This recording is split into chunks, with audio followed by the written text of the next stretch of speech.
When you are selecting your final keywords, there are a few things you want to look for. We want to look at relevancy, intent, and search volume. As I mentioned earlier on, we don't want to just drive any old traffic to the website. While that looks great on your analytic report, that doesn't always look as great on the revenue report.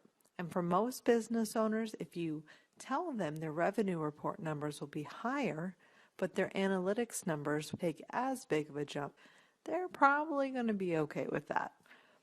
My point here is that a common mistake is when doing keyword research is to select a keyword solely based on the traffic volume, even if this isn't the most targeted keyword.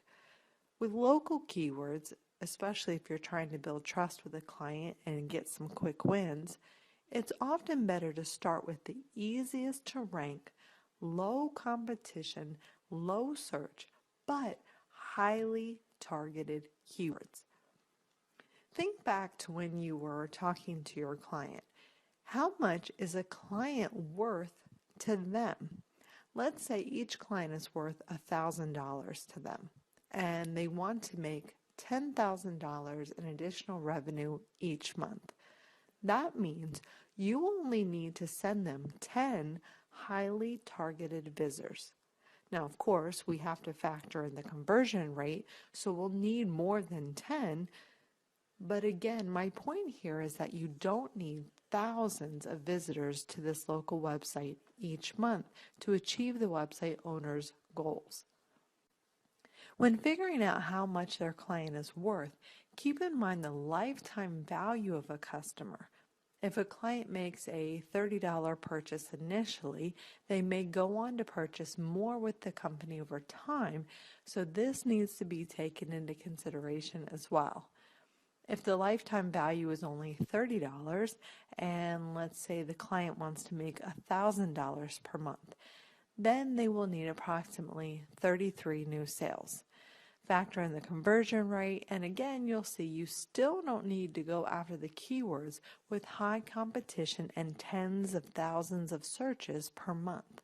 Of course, this is going to vary by niche, client worth, and overall industry competition, but I think you get the idea here. You can also use this calculator here to get an idea.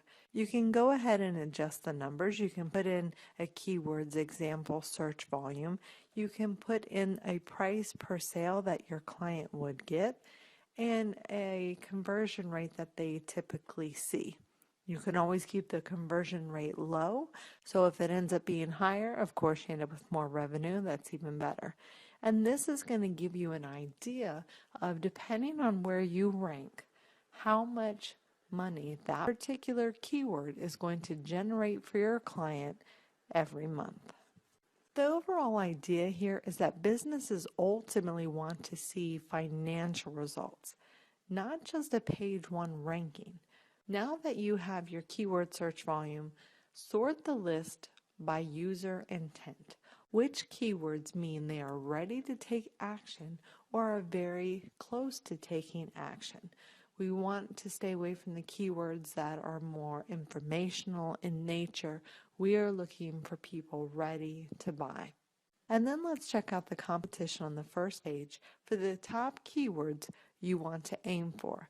This is going to tell us how hard it will be to actually rank for those keywords.